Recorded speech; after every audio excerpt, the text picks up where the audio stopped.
Na shalom shalom, mtumishi wa Mungu unayependwa na Yesu. Tuna habari njema kutoka kwenye Bible,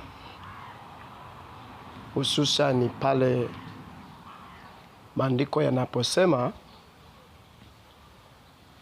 Yesu akawaambia kwenye ile Yohana sura ya 6 mstari wa 63 kwamba maneno ninayowaambia ni roho, mwili haufai kitu,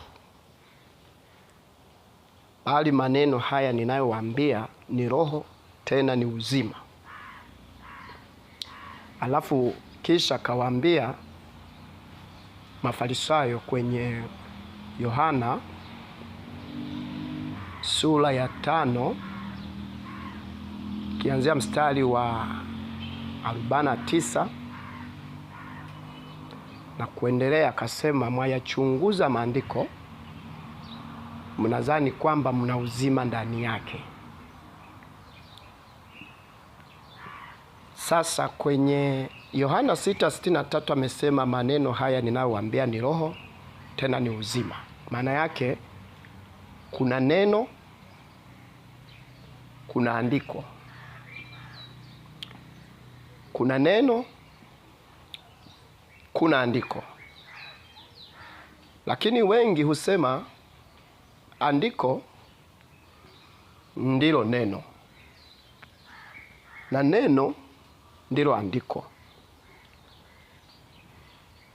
Hii imeleta sintofahamu kwenye kuwafanya watu kumjua Mungu. Watu hawajui tofauti ya andiko na neno ambalo yani neno linaweza likawa ndani ya andiko, lakini andiko sio neno.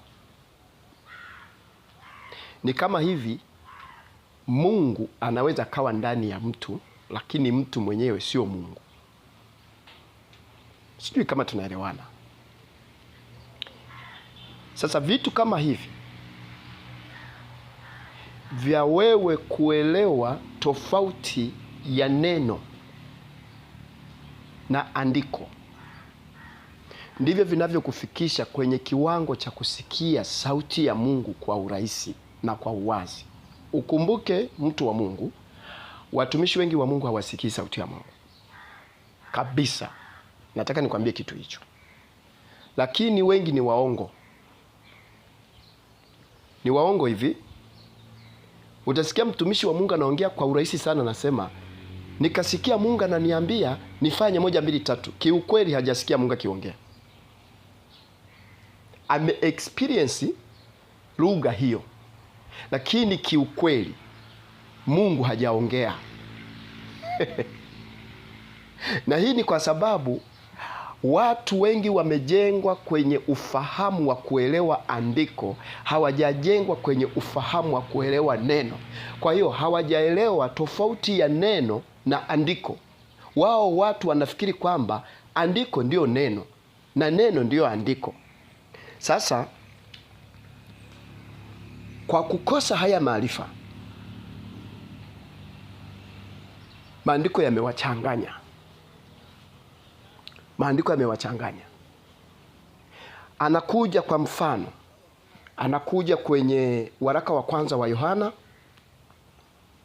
sura ya 3 mstari wa 9 na sura ya 5 mstari wa 18, ambapo maandiko yanasema aliyezaliwa na Mungu hatendi dhambi, wala hawezi kutenda dhambi, kwa maana uzao wa Mungu uko ndani yake, na kwa maana yeye hujilinda. Hapo hapo kwenye Yohana sura ile ya 2 mstari wa 1 anasema, na waandikia haya ili kwamba msitende dhambi, Lakini kama mkitenda dhambi, tunaye muombezi kwa Baba. naye ndiye Kristo. Yaani ni huyo huyo amesema aliyeokoka hatendi dhambi, na ni huyo huyo anayesema ukitenda dhambi ujue unaye mwombezi. Sijui kama unanisikia vizuri.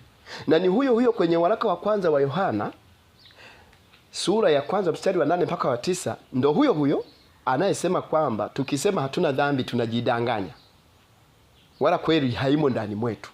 Lakini tukizikiri na kuziungama, yeye ni mwaminifu na wa haki. Na ni huyo huyo aliyesema huwezi kutenda dhambi. Sasa maandiko kama haya, usipoelewa ile neema ya kutofautisha kati ya andiko na neno, yatakuchanganya tu. Lazima yatakuchanganya. Kwa sababu kwa mfano kama hiyo waraka wa kwanza wa Yohana 3:9 anaposema kwamba aliyezaliwa na Mungu hatendi dhambi, kwa maana uzao wa Mungu, kwa maana yeye ni mbegu ya Mungu, hatendi dhambi, yeye hujilinda. Ukija kwenye Mhubiri sura ya 7 mstari wa 20 anasema bila shaka hakuna mwanadamu anayeishi duniani anatenda haki asitende dhambi. Sasa maandiko kama haya utayawekaje ili kusudi uweze kuelewa kinachomaanishwa ni nini? Ndio maana ninakukaribisha kwenye chuo chetu cha Tanzania University of Spiritual Leadership, ambacho msisitizo wetu ni kuwafanya watu waelewe maandiko yanamaanisha nini, sio tu yanasema nini. Unapoelewa maandiko yanamaanisha nini, ina maana ni rahisi sasa wewe kuelewa kwamba kati ya haya yanayoonekana kama vile yanakinzana, neno ni lipi na andiko ni lipi.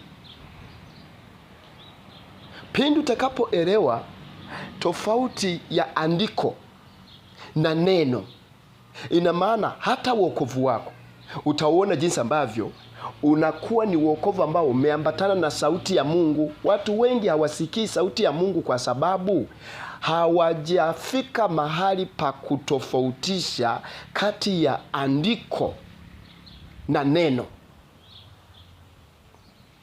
Ndio maana maandiko yamewaconfuse watu. Kwa nini tunakukaribisha kwenye chuo hiki cha Tanzania University of Spiritual Leadership, yani chuo kikuu cha kiroho cha viongozi Tanzania? Tunakukaribisha uje uanze masomo uweze kuelewa hivi vitu, ili uepuke kujenga msingi kwenye mambo ambayo mengine utajikuta baadaye utahitaji we mwenyewe kurekebisha. Leo hii unaweza ukasimama na andiko hili, halafu kesho andiko hili likakupinga. Leo hii unaweza ukasimama na hiyo waraka wa kwanza wa Yohana 3:9 ambayo inasema ya kwamba aliyezaliwa na Mungu hatendi dhambi, halafu kesho ukasimama na Mhubiri 7:20 inayosema kwamba bila shaka hakuna mwanadamu anayeishi duniani anatenda haki asitende dhambi. Huoni kwamba unakuwa unajichanganya wewe mwenyewe? Huoni kwamba unakuwa unajiconfuse wewe mwenyewe? Au unasimama na maandiko yanayosema ya kwamba watu wa Mungu nimewaandikia haya ili kwamba msitende dhambi, lakini kama mkitenda tunaye mwombezi. Lakini bado yako maandiko yanayosema unatenda dhambi. Yako maandiko hata kwenye waraka wa kwanza wa Yohana hiyo sura ile ya 5 mstari wa 16 mpaka 17 anasema ya kwamba ukimuona ndugu, yani ukimuona mtu aliyeokoka anatenda dhambi sio ya mauti, unaweza kuomba na Baba atamsamehe huyu atendaye dhambi sio ya mauti. Lakini sisemi kwa wale watendao dhambi ya mauti, maana iko dhambi ya mauti na iko dhambi sio ya mauti.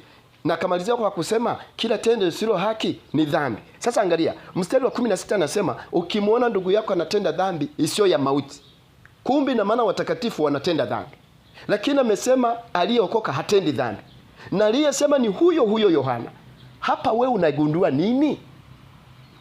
Ni saa ngapi unatakiwa uelewe kwamba hili hapa linasimama kwa wakati upi?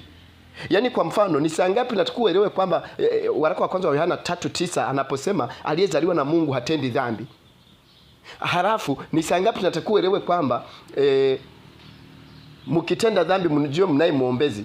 kwenye waraka wa kwanza wa Yohana 2:1 au waraka wa kwanza wa Yohana 5:16 mpaka 17, ukimwona ndugu yako aliyeokoka anatenda dhambi sio ya mauti, unaweza kuomba. Sasa huyu anaweza kutenda dhambi, lakini huko anasema hatendi dhambi. Ni saa ngapi sasa utaelewa? Yani haya uweze kuyanyambulisha, uweze kusimama na msingi unaoeleweka. Hata unapoongea na watu wanaokusikiliza, kama wewe ni mtumishi wa Mungu, unafundisha neno, kama ni habari ya watu kushinda dhambi, uwafundishe katika hali ambayo inaleta mtengamao rasmi unaomfanya mtu asiwe na hali ya kutatanika. Utayaelewaje hayo usipokuja kwenye chuo hiki? Kwa sababu hiki chuo, kauli mbiu yetu sisi ni kuwafanya watu kwanza waelewe maandiko yanamaanisha nini, sio waelewe maandiko yanasema nini peke yake. Lakini pia kauli yetu mbiu nyingine ni kwamba ni kuwafanya watu waelewe tofauti ya andiko na neno. Kwa nini andiko huua bali Roho huuisha? Kwa nini andiko linaua lakini Roho anahuisha? Haya, andiko linauaje? Wengi wanajua kwamba andiko linaua pale linapotumiwa vibaya. Sawa. Sasa kwa mfano, kwenye matumizi ya andiko, hili andiko linalosema ya kwamba aliyezaliwa na Mungu hatendi dhambi, na hili linalosema kwamba aliyezaliwa na Mungu anatenda dhambi, matumizi ya maandiko hayo unayatumiaje? Nikuulize swali we bishop, nikuulize swali we nabii, nikuulize swali we apostle, nikuulize swali wewe mchungaji au mwalimu, matumizi ya andiko hili. Kwa sababu kama andiko huua, na inamaanisha kwamba andiko linamuua wakati mtu anapolitafasiri vibaya, andiko linamuua wakati mtu anapolitumia vibaya. Sawa, nikuulize, matumizi ya hili neno linalosema we uliyeokoka hutendi dhambi, na lingine hapo linasema we uliyeokoka unatenda dhambi, hebu niambie matumizi yake haya maneno yakoje? Yakoje hapo? Watu wa Mungu, tunapowaambia mje kwenye chuo hiki, msifikiri kwamba tunatafuta hela. Tunatafuta fahamu zenu ili tuziinue. Yesu wakati anatafuta watu, hakuwa anatafuta vitu vya watu, alikuwa anatafuta mioyo ya watu ili apande mbegu ya Mungu ya kuwafanya watu waelewe ile kweli ya Mungu. Sisi hatupo hapa kwa ajili ya kuwafanya watu wasisimke tu katika Mungu. Hatuko hapa kwa ajili ya kuwafanya watu wasisimke kwenye maombi. Tuko hapa kuwafanya watu waelewe sauti ya Mungu kutoka kwenye Bible. Waelewe sauti ya Mungu kutoka kwenye neno. Na siku zote huwezi ukalielewa neno kama hujaelewa kutofautisha kati ya neno na andiko. Lazima tu utashindwa. Kwa hiyo mwambie jirani yako kwamba chuo cha Tanzania University of Spiritual Leadership, yani chuo kikuu cha kiroho cha viongozi Tanzania, kinaendelea kuwaandikisha watu wanaotaka kusoma. Na chuo hiki utaratibu wake ni kama ifuatavyo. Chuo hiki kina ngazi ya certificate, unasoma miezi 6. Kina ngazi ya diploma, unasoma miezi 6.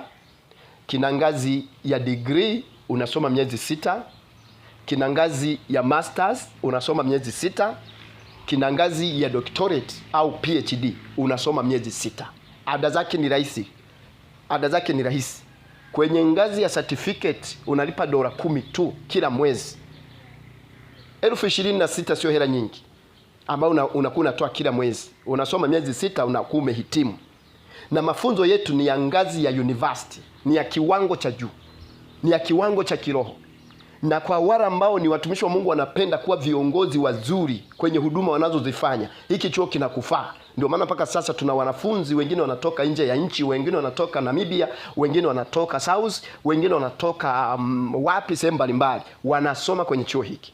Na utaratibu namba 2, hauhitaji kuhama kutoka nchi moja kwenda nchi nyingine ili uje chuo.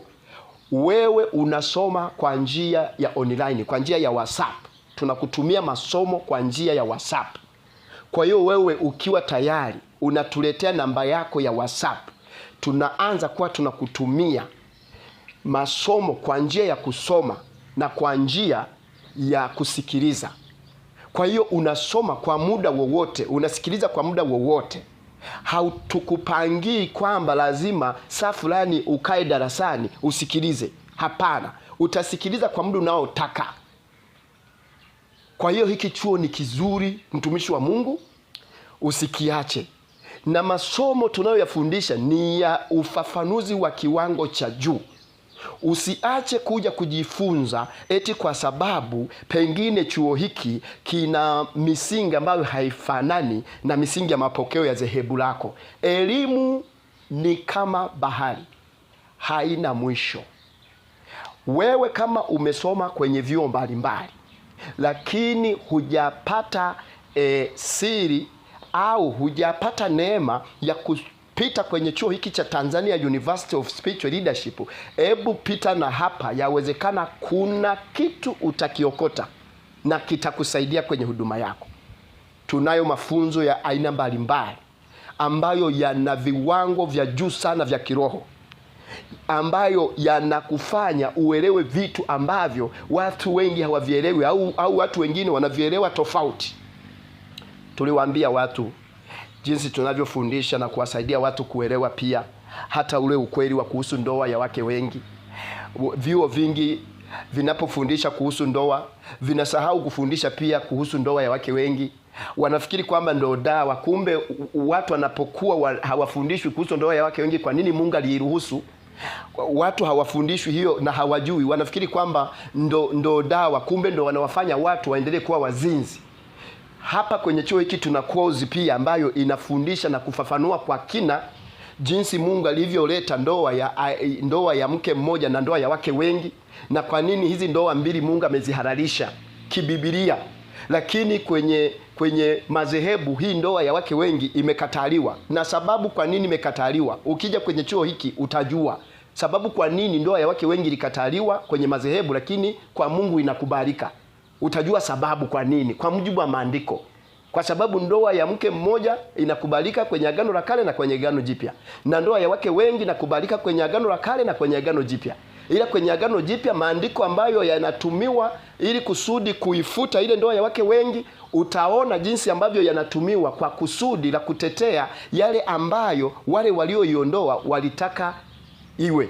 Kwa hiyo utakaposoma kwenye chuo kama hiki ambacho kinafafanua neno la Mungu kwa kina, utagundua vitu vingi ambavyo hujawahi kuvipitia kwenye vyuo hivyo. Kwa hiyo nimekuja kukuambia kwamba tunaendelea kuwaandikisha watu. Nimekuja kukuambia kwamba tunaendelea kuwafundisha watu, uje uweze kujua tofauti ya neno na andiko, tofauti ya andiko na neno. Kwa nini andiko linaua lakini neno lina uzima? Na je, tofauti ya andiko na neno iko wapi? Je, wewe uliyeokoka unaishi kwa neno au unaishi kwa andiko? Na kama unaishi kwa andiko, tofauti yako iko wapi na yule anayeishi kwa neno? Haya yote utajifunza ndani ya chuo hiki. Ubarikiwe sana. Mungu akutunze. Mpasie tangazo hili na jirani yako ili aweze kuja kupata haya maarifa.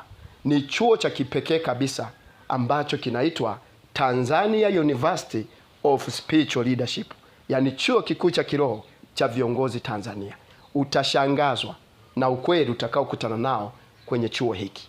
Kwa wale walioko Tanzania, tunapatikana kwa namba ya 0712 583194 na 0763 359745. Tafadhali tuma taarifa zako sasa hivi ili tuweze kukuandikisha uendelee na masomo